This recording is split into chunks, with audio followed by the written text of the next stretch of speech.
रउआ सभे के राम राम। ये महात्मा बुद्ध, संत कबीर, गुरु मच्छेंद्र नाथ जी, गुरु गोरखनाथ जी की धरती है। यहाँ आकर मुझे बहुत बहुत गर्व महसूस हो रहा है। ये धरती एक पवित्र धरती है। हमेशा यहाँ से प्रेम, न्याय, सद्भाव का संदेश पूरे देश भर में गया है। यही संदेश हमारे संविधान की नींव है। यही हमारे समाज, हमारी संस्कृति का आधार है और यही हमारे देश की लोकतंत्र की नींव है। ये संदेश यहाँ से आपने सदियों से, हजारों वर्षों से पूरे देश भर में भेजा है।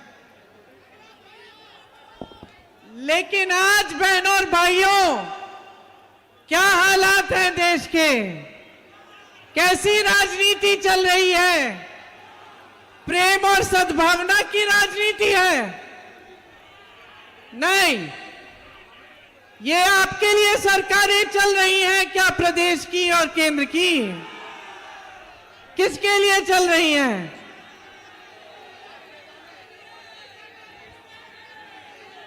आप यहां सब नौजवान खड़े हो, रोजगार है?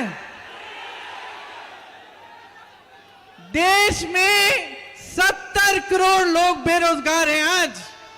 45 सालों में सबसे ज्यादा बेरोजगारी आज है देश में। ये सबसे बड़ी समस्या है कि नहीं है? इसके बारे में मोदी जी बात करते हैं। मोदी जी के लफ्ज से आपने बेरोजगार शब्द सुना है? तो क्या समय आ गया है कि प्रधानमंत्री मोदी जी को हम बताएं कि बेरोजगारी क्या होती है? समय आ गया है। आपकी दूसरी सबसे बड़ी समस्या क्या है? महंगाई। महंगाई है। आज गैस सिलेंडर कितने में मिल रहा है आपको? आज आप दुकान जाते हैं कुछ खरीदने के लिए तो खाली हाथ वापस आते हैं कि नहीं? चारों तरफ से संकट ही संकट है, संघर्ष ही संघर्ष है। फिर भी आपने मोदी जी के मुंह से ये शब्द सुना है, महंगाई। 3 महीनों से प्रचार कर रहे हैं, ये शब्द उनके मुंह से नहीं निकला। सही है कि नहीं? ये मोदी जी एक गरीब विरोधी, किसान विरोधी सरकार चला रहे हैं। किसानों के कितने संकट हैं आज। हर चीज को महंगा कर दिया है। खेती से कमाई नहीं हो रही है। कर्ज लेता है किसान, कर्ज में डूब जाता है, आत्महत्या करता है। लेकिन जब कर्ज माफी की बात होती है तो मोदी जी से आप सुनते हैं ये शब्द, कर्ज माफी की बातें सुनते हैं। मोदी जी के मुंह से ये शब्द भी नहीं निकलते। तो क्या निकल रहा है आजकल मोदी जी की जबान से? आज आपने मोदी जी का भाषण सुना, बिहार में भाषण दिए और ऐसे ऐसे शब्द का इस्तेमाल किया है जो देश के इतिहास में किसी देश के प्रधानमंत्री ने नहीं किया होगा। यहां पे बाबा गोरखनाथ जी ने क्या कहा था? मन में रहिना भेद न कहिना, बोलिबा अमृत वाणी, अगिला अगली हाँ होइबे, हे अवधू तो अपना होइबा पानी। ये कहा था ना बाबा गोरखनाथ जी ने कहा था। और आज हमारे देश के प्रधानमंत्री क्या कर रहे हैं? आपने सुना होगा, मैं आ रही थी यहां, मैं उनका बिहार का भाषण देख रही थी और ऐसे ऐसे शब्द उन्होंने इस्तेमाल किए विपक्ष के नेताओं के लिए जो इस देश के इतिहास में किसी प्रधानमंत्री ने नहीं इस्तेमाल किए होंगे। देखिए, प्रधानमंत्री पद का पूरा देश आदर करता है, हम भी आदर करते हैं। आपकी आस्था, आपकी आशाएं मोदी जी से एक समय में जुड़ी हुई थी। क्या मोदी जी की जिम्मेदारी नहीं बनती कि वो पद की गरिमा रखे, पद की मर्यादा रखे? आज जिस जिस तरह से वो बोल रहे हैं, अफसोस की बात यह है बहनों और भाइयों कि इनकी असलियत दिखाई देने लगी है। और मैं मोदी जी को कहना चाहती हूं कि मोदी जी, आप देश के प्रधानमंत्री हैं, इतनी भी अपनी असलियत मत दिखाइए। आपने देश को कहा है कि देश आपका परिवार है, परिवार समान है। परिवार का जो मुखिया होता है हमेशा परिवार के सदस्यों के प्रति और परिवार के सदस्यों के उनके प्रति एक आंखों की शर्म होती है, वो नहीं खोनी चाहिए, वो हमेशा रखनी चाहिए। तो प्रधानमंत्री जी बौखलाहट में आ गए हैं, भूल गए हैं कि वो देश के प्रतिनिधि हैं, आपके प्रतिनिधि हैं, कि इस तरह के शब्द उनके मुंह से नहीं निकलने चाहिए। आखिर आगे वाली पीढ़ियां क्या कहेंगी कि ये हमारे प्रधानमंत्री के पद को इतना गिरा चुके हैं, पद की मर्यादा नहीं रखी, पद की गरिमा नहीं रखी। ये संविधान की बातें करते हैं, संविधान के लिए आदर नहीं है। इनके प्रत्याशी जगह जगह जाकर कहते हैं संविधान बदलने वाले हैं, आपके आरक्षण छीनने वाले हैं, आपके अधिकार छीनने वाले हैं। आज देश की परिस्थितियां ये बन चुकी हैं कि देश में गरीब, किसान, मजदूर, महिला सब परेशान हैं, सबके सामने बड़े बड़े संकट हैं। यहां मेरे निषाद भाई परेशान हैं। इसलिए कांग्रेस पार्टी और इंडिया गठबंधन सिर्फ और सिर्फ आपके मुद्दों की बातें हम करते हैं। हम सिर्फ यही बातें करते हैं जिससे आपका मतलब है। हम चुनाव में प्रचार करने आते हैं तो हम बताते हैं कि हम बेरोजगारी को कम करने के लिए क्या करेंगे, हम महंगाई को कम करने के लिए क्या करेंगे, हम महिलाओं को सक्षम बनाने के लिए क्या करेंगे। हम फिजूल की बातें नहीं करते, आपके ध्यान को भटकाने वाली बातें नहीं करते। आज कांग्रेस पार्टी की गारंटी है कि नौजवानों को पहला रोजगार, पहली नौकरी पक्की मिलेगी, 1 लाख रुपए सालाना आप बनाएंगे। आज महिलाओं के लिए ये गारंटी है कि हर महीने 8,500 रुपए आपके खाते में जाएंगे। हर गरीब परिवार की सबसे बड़ी महिला के खाते में। आंगनवाड़ी आशा बहुओं का मानदेय बढ़ाएंगे, मिड डे मील की महिलाओं का मानदेय बढ़ाएंगे। नौजवानों के लिए एक 5,000 करोड़ रुपए का फंड लाएंगे जिससे आप अपने कारोबार शुरू कर पाएंगे। मेरे किसान भाइयों के लिए किसान और खेती के सारे सामानों से जीएसटी हटाएंगे। आपके कर्ज माफी के लिए एक स्थायी आयोग बनाएंगे जिससे जब जब आप संकट में होंगे आप उसकी सुविधा उठा पाएंगे। आज आपका खेतों का नुकसान होता है, आपको मुआवजा नहीं मिलता, भुगतान नहीं मिलता। 30 दिन के अंदर अंदर आपको पूरा भुगतान दिलवाएंगे। पेपर लीक के खिलाफ कानून लाएंगे।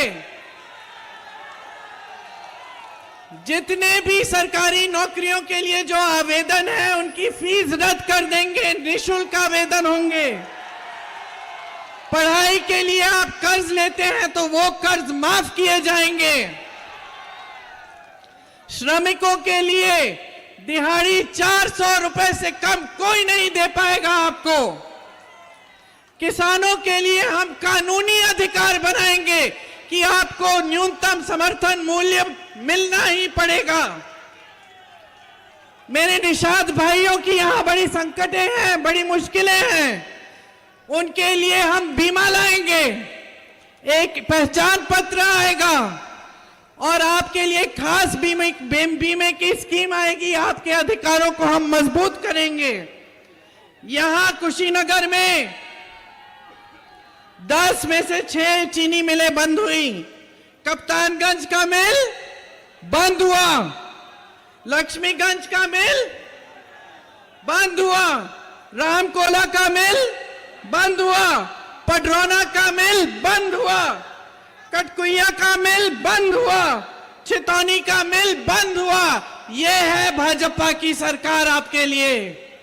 जहां जहां व्यापार है, जहां रोजगार है, जहां सरकारी कारखाने हैं, जहां आपके लिए सुविधा है, वो सब ठप करने का काम किया है।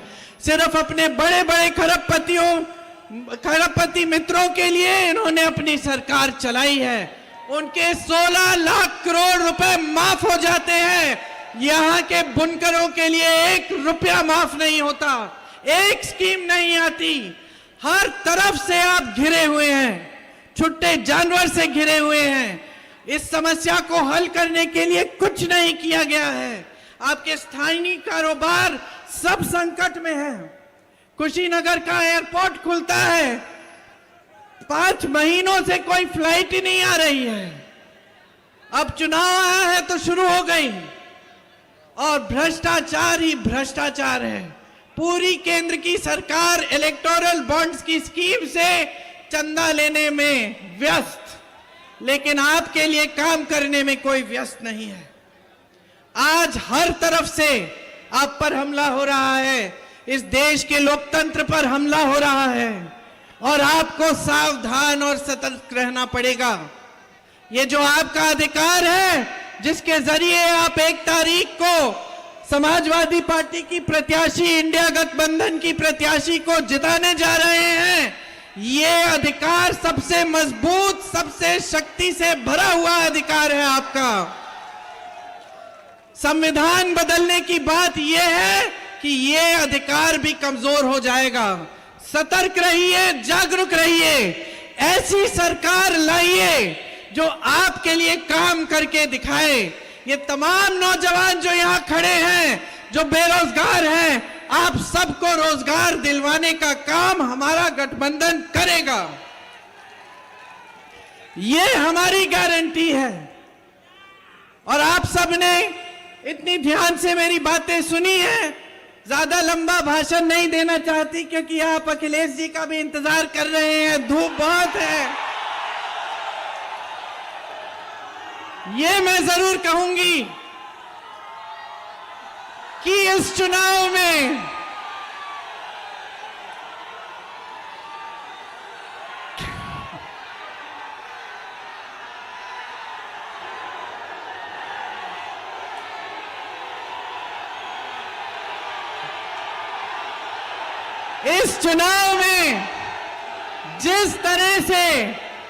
जिस तरह से कांग्रेस पार्टी और समाजवादी पार्टी ने इस गठबंधन के साथ जिस तरह से एकजुटता से काम किया है, जिस तरह से हम इस चुनाव को लड़े हैं, उसी तरह की जीत आप बना के दिखाइए।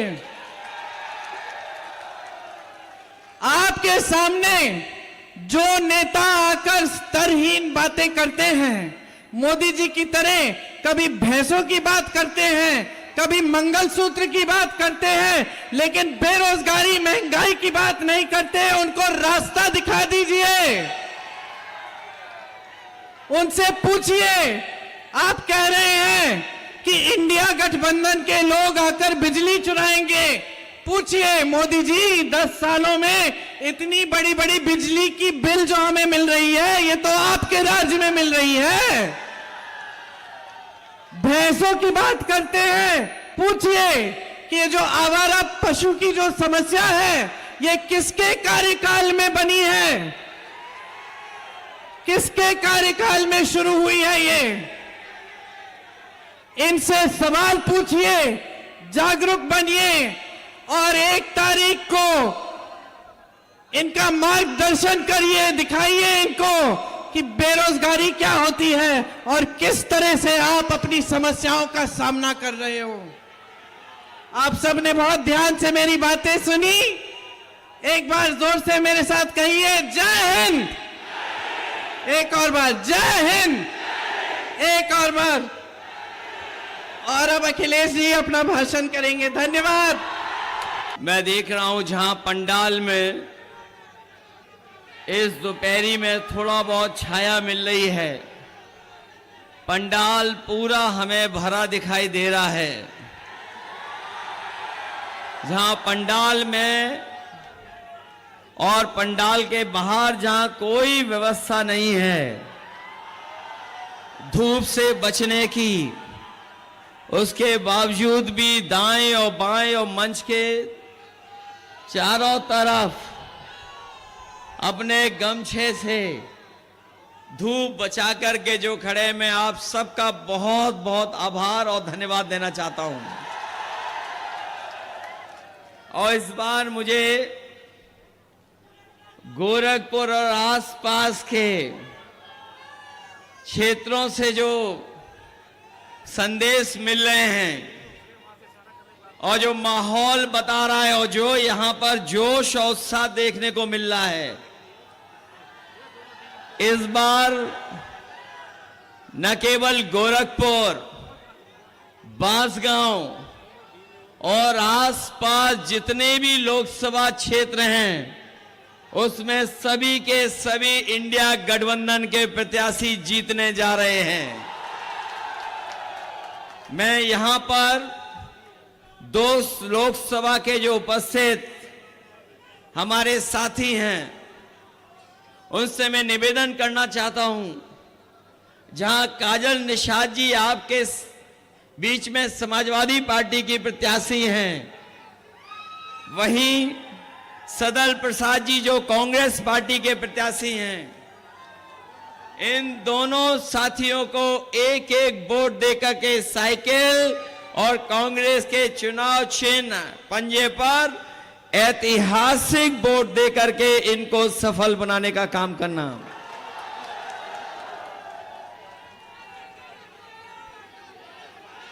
मैं देख रहा हूं इस बार गोरखपुर और आसपास के लोगों ने मन बना लिया है कि इस बार भारतीय जनता पार्टी का जो गोरख धंधा चल रहा है उसको हमेशा हमेशा के लिए समाप्त कर देंगे। ये जो गोरख धंधा चल रहा है लखनऊ से लेकर के दिल्ली तक, और जिस तरह का हमने और आपने सरकारों का कार्यकाल देखा है, 10 साल में इनकी हर बात झूठी और हर वादा झूठा निकला है। जो लोग कहते थे 400 पार का नारा देकर के, ये जो 400 पार का नारा दे रहे थे, इस बार 400 पार तो हो ही रहा है, इस बार 400 हारने जा रहे हैं। और सच्चाई तो ये है कि अगर सही तरीके से हिसाब किताब लगाओगे, दिल्ली वालों ने अपने मन की बात 400 पार में कह दी। जो लोग हिंदी समझते होंगे, गिनती को जानते होंगे, मैं आपसे पूछूं कि अगर कुल मिलाकर के 543 सीटें लोकसभा की हैं और अगर बीजेपी के लोग कह रहे हैं कि हम 400 पार जीतेंगे, तो बताओ कितनी सीटें जीतने जा रहे हैं? 543 में 400 पार कितनी बन रही हैं? ये 143 नहीं, इस बार देश की जनता इनको 140 सीटों के लिए भी तरसा देगी। और ये जो गुस्सा बढ़ता चला जा रहा है, ये जो गुस्सा बढ़ता चला जा रहा है, हम पहले चरण से देख रहे हैं, पहले चरण से गुस्सा देख रहे हैं। ये 7वें चरण में जनता का गुस्सा 7वें आसमान पर होगा, 7वें आसमान पर। ये गोरखपुर और आसपास बहुत बड़े पैमाने पर बेरोजगारी है। अभी हम सब जितने लोग खड़े हैं, सब लोग जानते हैं बेरोजगारी का सामना करना पड़ रहा है। अगर दिल्ली और लखनऊ वालों ने हमें और आपको बेरोजगार बनाया है, अगर दिल्ली और लखनऊ वालों ने हम लोगों को बेरोजगार बनाया है, तो बताओ 1 तारीख को वोट डाल करके दिल्ली वालों को बेरोजगार बना दोगे कि नहीं बनाओगे? और हमारे किसान भाई यहाँ मौजूद होंगे, वो जानते होंगे कि इन्होंने वादा किया था कि किसानों की आय दोगुनी हो जाएगी। न किसानों की आय दोगुनी हुई, और अगर महंगाई के हिसाब से हिसाब किताब लगाओगे तो आप जानते होंगे कि आज लागत बढ़ गई है, और लगातार महंगाई के कारण, जीएसटी के कारण हमारे किसानों की जहां आय बढ़नी थी वहां लागत बढ़ रही है। न केवल ये लागत बढ़ा रहे हैं, बल्कि किसान भाई जब खेत के लिए, अपनी फसल के लिए खाद लेने जाता होगा तो हर बोरी में वो 5 किलो पहले और 5 किलो अब, बताओ कितने किलो की चोरी कर रहे हैं? 10 किलो की चोरी कर दी। न केवल 10 किलो की बोरी से चोरी की है, बल्कि हमारे किसानों को जबरदस्ती इन्होंने नैनो यूरिया खरीदवा दी। डीएपी तभी मिली जब किसानों ने नैनो यूरिया खरीद ली, और ये नैनो यूरिया से भरोसा दिलाया था कि किसानों की पैदावार बढ़ेगी, उनकी खेतीबाड़ी बेहतर होगी, फसल की उपज अच्छी होगी। लेकिन लगातार नैनो यूरिया डालने के बाद भी हमारे किसान की पैदावार नहीं बढ़ी। जो लोग समझदार होंगे, जानते होंगे, उन्हें जानकारी होगी कि जिस तरीके से भारत छोड़ करके तमाम उद्योगपति पैसा लेकर के भाग गए थे, उसी तरीके से नैनो यूरिया वाले भी भारत छोड़ करके देश भाग गए हैं। इन्होंने जहां किसानों को धोखा दिया, वहीं हमारे नौजवानों के भविष्य के साथ खिलवाड़ की है। और भविष्य के साथ इतनी बड़ी खिलवाड़ हुई है कि यही नौजवान जब परीक्षा लिखने गया, अपनी तैयारी कर करके उसे उम्मीद थी कि उसे नौकरी मिल जाएगी, रोजगार मिल जाएगा, लेकिन भारतीय जनता पार्टी की सरकार में जो जो परीक्षा हुई हैं, सबके पेपर लीक हो गए हैं। कोई एक परीक्षा का पेपर लीक नहीं हुआ है। ये नौजवान यहां खड़े हैं जिन्होंने तैयारी की होगी, नौकरी के लिए कोचिंग की होगी, वो जानते होंगे अभी तक 10 से ज्यादा जो परीक्षाएं सरकार ने कराई हैं वो सबके पेपर लीक हो गए।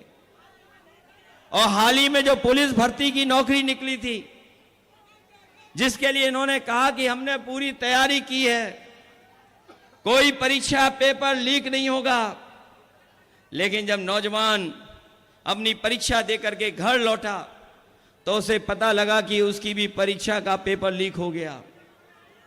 मैं अपने नौजवानों से कहना चाहता हूं, ये सरकार वो है जो डराने के लिए अपना बुलडोजर लेकर के आती है। अगर गरीब है तो बुलडोजर उसके घर पे चला देते हैं, अन्याय के लिए बुलडोजर लेके आ जाते हैं। लेकिन बताओ नौजवान साथियों, अगर एक भी परीक्षा का पेपर लीक करने वाले के ऊपर अगर कोई बुलडोजर चला हो तो बता दो हमें। इसलिए मैं आपसे कह रहा हूं, ये सरकार ने पेपर लीक हुए नहीं हैं, पेपर लीक कराए हैं, जिससे नौजवानों को नौकरी न मिल जाए। और जाकर के घर सोचना कि जो पेपर लीक हुए हैं, जिससे आपके सालों साल खराब हुए हैं, आपका जीवन का 1/3 जीवन बर्बाद किया है। इसलिए मैं आप नौजवानों से अपील करने आया हूं कि इस चुनाव में मदद करो समाजवादियों की और इंडिया गठबंधन की, क्योंकि ये चुनाव केवल आपके हमारे भविष्य का नहीं है, ये हमारे आपके आने वाली पीढ़ी के भविष्य का चुनाव भी है। जहां हमारे आपके भविष्य का चुनाव है, पीढ़ी के आने वाली भविष्य का चुनाव है, वहीं ये संविधान बचाने का भी चुनाव है। ये उसी तरह का चुनाव है। हमारे और आपके लोगों ने पढ़ा होगा कि कभी समुद्र मंथन हुआ था। इस बार ये संविधान मंथन होने जा रहा है। एक तरफ वो लोग हैं जो संविधान को खत्म करना चाहते हैं और दूसरी तरफ कांग्रेस पार्टी, इंडिया गठबंधन और समाजवादी पार्टी है जो संविधान को बचाना चाहती है। इसलिए संविधान बचाने के लिए और एक ऐसे सरकार जिसने हमें और आपको समय समय पे धोखा देने का काम किया है। ये दिल्ली वाले तो दिल्ली वाले, ये जो लखनऊ वाले हैं वो तो बहुत ही उल्टा पुल्टा हैं। ये गोरखपुर वाले लोग जानते हैं। हम आपसे कहना चाहते हैं और आपसे पूछना चाहते हैं, सुना है कि लखनऊ वाले उल्टा पुल्टा ने, जो हमारे उल्टा पुल्टा मुख्यमंत्री हैं, गोरखपुर में दुकानें बनवा ली, मॉल बनवा लिए। क्या नाले साफ करा लिए आपके कि नहीं करा लिए? और आप लोग तैरना सीख गए हो कि नहीं सीखे हो, या पहले से ही जानते हो? ये बरसात आने वाली है, ये बरसात आने वाली है। हमारे नाविक लोगों को नाव से तो मदद करनी पड़ेगी, लेकिन अब को आपको अपनी जान तैर के भी बचानी पड़ेगी। ये वही जगह है गोरखपुर जहां पर कहा था कि मेट्रो चल जाएगी। बताओ, मेट्रो आपकी चल गई? मैंने कई बार कहा, फिर दोहराता हूं मैं आपको, गोरखपुर को जोड़ने के लिए पूर्वांचल एक्सप्रेसवे से एक गोरखपुर लिंक बन रहा था। जब से पूर्वांचल एक्सप्रेसवे बना तब से बन रहा है और अभी तक पूरा नहीं हुआ है। कभी उसकी लागत जानकारी की है? लागत क्या लगी है? जरा हिसाब किताब लगाना जाके घर बैठ करके। जो पूर्वांचल एक्सप्रेसवे से आपका गोरखपुर लिंक जुड़ने वाला है, वो 90 किलोमीटर 6000 करोड़ का बन रहा है। तो सोचिए, 90 किलोमीटर 6000 करोड़ का जब हिसाब किताब लगाओगे तो बताओ 1 किलोमीटर कितने करोड़ का है? सोचना जाकर के। और ये सरकार वो है जिसने लाखों लाख नौजवानों की नौकरी छीन ली। अभी तक 60 लाख नौजवान हैं जो परीक्षा नहीं की वजह से नौकरी नहीं पाए हैं। और यही 60 लाख का अगर हम हिसाब किताब लगाएं, उनके माँ बाप को भी जोड़ दें, तो एक परिवार में अगर 3 सदस्य हैं जो नाराज हैं, तो कुल मिलाकर के 1 करोड़ 80 लाख नाराज हुए। और अगर 1 करोड़ 80 लाख का भाग दे देंगे 80 लोकसभाओं का से, तो हर लोकसभा से बताओ 2,25,000 वोट कम हो गए इनके, क्या नहीं कम हो गए? जहां इनके खिलाफ हर लोकसभा में 2,25,000 लोग खड़े हैं, वहीं महंगाई बताओ कहां पहुंचा दी इन्होंने। महंगाई कहां पहुंच गई है? डीजल, पेट्रोल, गैस सिलेंडर तो और चीजें महंगी तो हुई हैं, गाड़ियां तो महंगी हुई हैं, लेकिन नौजवानों बताओ आपकी मोटरसाइकिल कितनी महंगी हो गई है? 10 साल पहले कितने रुपए की थी और आज कितने रुपए की हो गई? न केवल मोटरसाइकिल महंगी हुई है, बल्कि दवाइयां कहां हो गई महंगाई के इस वजह से। दवाइयां महंगी कर दी। और याद होगा आपको, जब ये राशन दे रहे थे 2022 में, क्या क्या राशन में दे रहे थे? पहले दाल दे रहे थे, चना दे रहे थे, रिफाइंड तेल दे रहे थे, नमक दे रहे थे। आज बताओ गरीब को क्या मिल रहा है? और मात्रा भी कम कर दी है। इसलिए इंडिया गठबंधन, समाजवादी पार्टी और कांग्रेस ने तय किया है कि आने वाले समय में अपने गरीबों को जहां राशन की मात्रा बढ़ाएंगे, उसकी गुणवत्ता को बेहतर करेंगे, और जिस तरीके से संपन्न लोग, बड़े लोग पैकेट का आटा लेते हैं जो पौष्टिक है, हम अपने गरीबों को भी राशन की मात्रा बढ़ा करके, राशन की गुणवत्ता को बेहतर करके, पैकेट आटा के साथ साथ डाटा भी फ्री देने का काम करेंगे। जहां पौष्टिक आटा स्वास्थ्य बेहतर रखेगा, वहीं डाटा से हमें पढ़ने और आगे बढ़ने का मौका मिलेगा, जानकारी हासिल करने का मौका मिलेगा। ये लखनऊ वालों ने हमारे आपके लैपटॉप की भी नकल कर ली। हम लोगों ने इतना बड़ा लैपटॉप दिया था,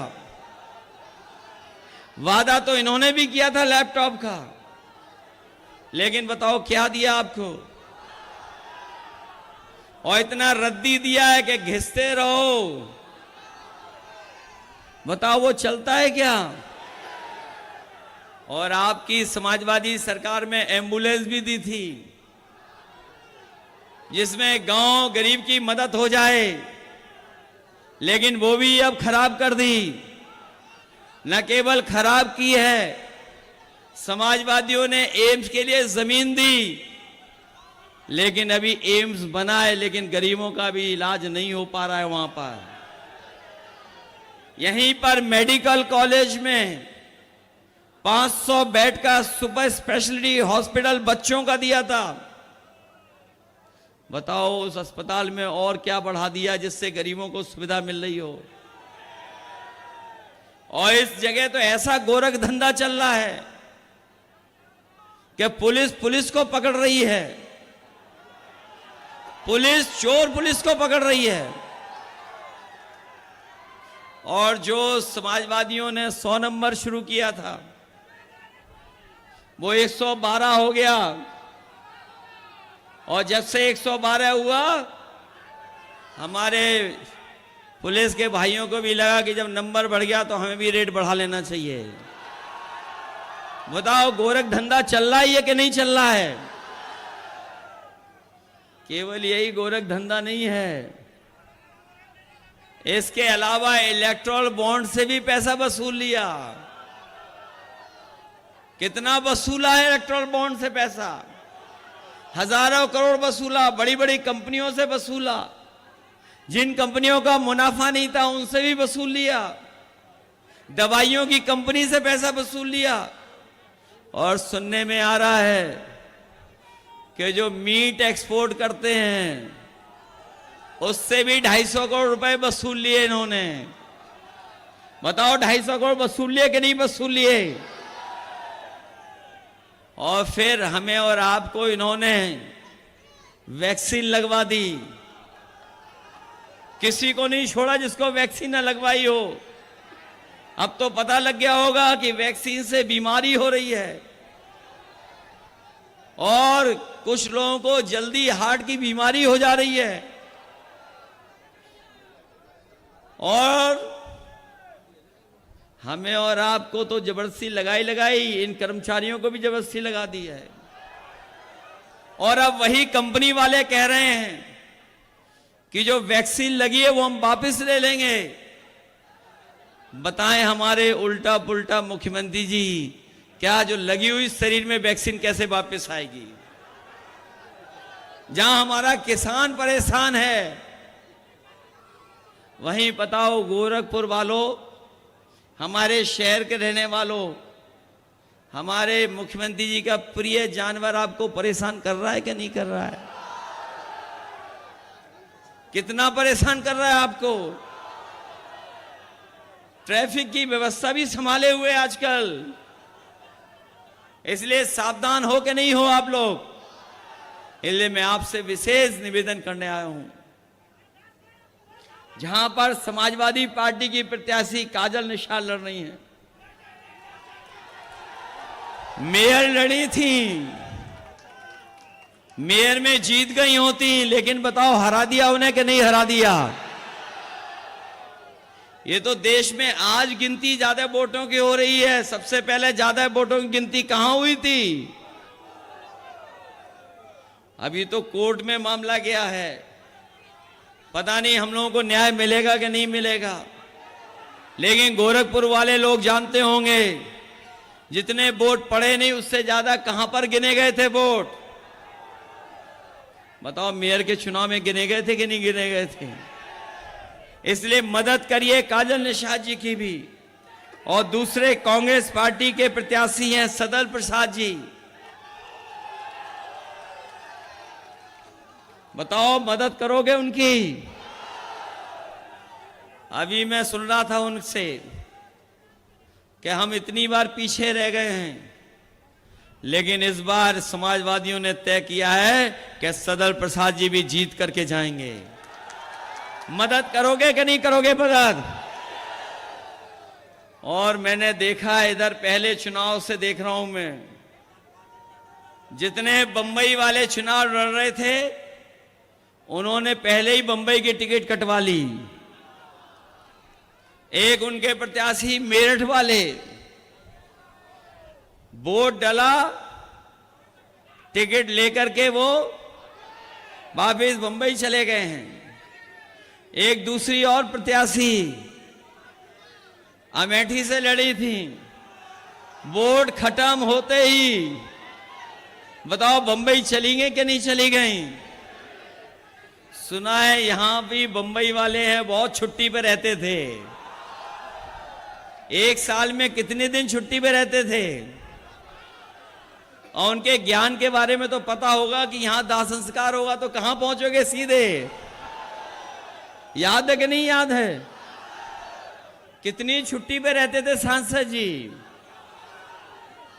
इस बार दे दोगे हमेशा हमेशा के लिए छुट्टी?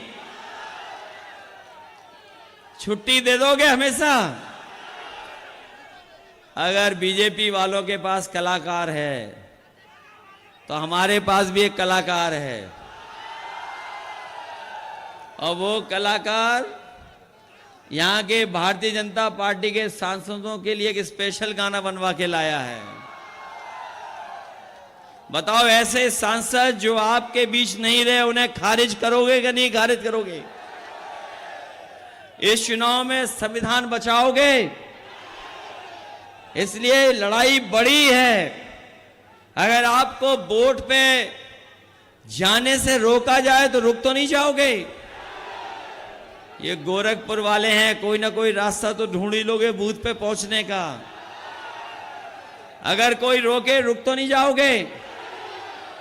हम तो अपने खाकी वर्दी पहने हुए भाइयों को भी कह के जा रहे हैं, ये भी मनी मन आपका साथ दे रहे हैं, क्योंकि इन्हें भी डर लग रहा है, इन्हें भी डर सताया जा रहा है कि अभी तो अग्निवीर नौकरी 4 साल की हुई है, अगर ये बीजेपी वाले आ गए तो इन खाकी वालों की भी 3 साल की नौकरी हो जाएगी।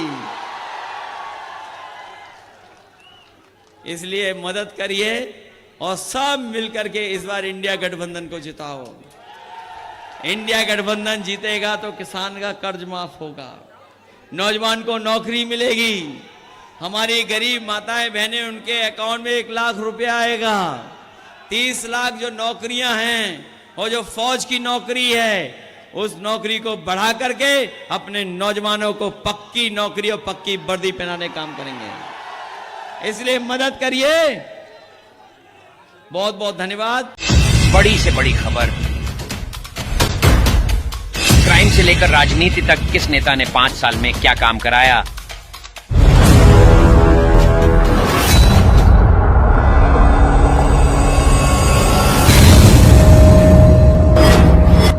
मिलेगी सबसे पहले हर खबर चेंजिंग फ्यूचर न्यूज पर, जो बदलेगा आपका